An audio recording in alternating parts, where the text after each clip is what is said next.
Now it's time to explore the cross-probe and cross-select modes within Altium Designer.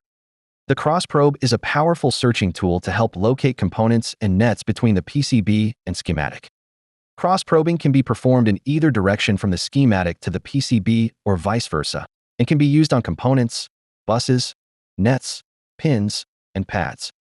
Note that the source documents must already be opened as tab documents in the main design window for the cross-probe mode to properly display the selected items.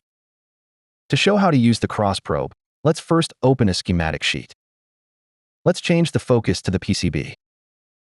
Going into the Tools menu, we can see the cross-probe option. Alternatively, we can also right-click inside the design space and select cross-probe. The cursor will now turn into a crosshair, and we can select U1, for example. There was a brief pop-up of the schematic. However, if we go into the schematic, we can now see that this U1 is also selected inside the schematic. If we press and hold the Control key before selecting the object, the cross-probe command will maintain the view of the selected object inside the schematic instead of just a brief pop-up. If you're using multiple monitors, it can be useful to have two documents on each monitor, as we can always see the cross-probe information, or if using one monitor, we can choose to split our screen. Next, we will explore the cross-select mode.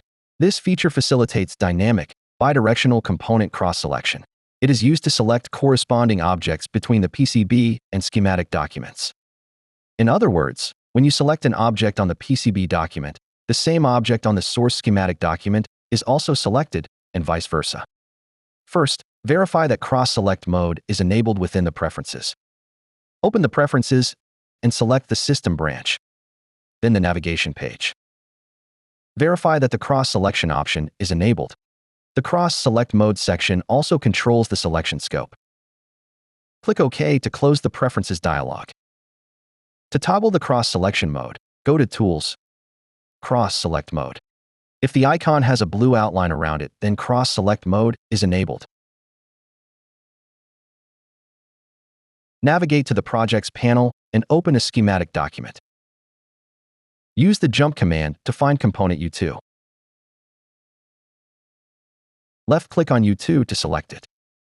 Holding the Shift key, we can also select other components.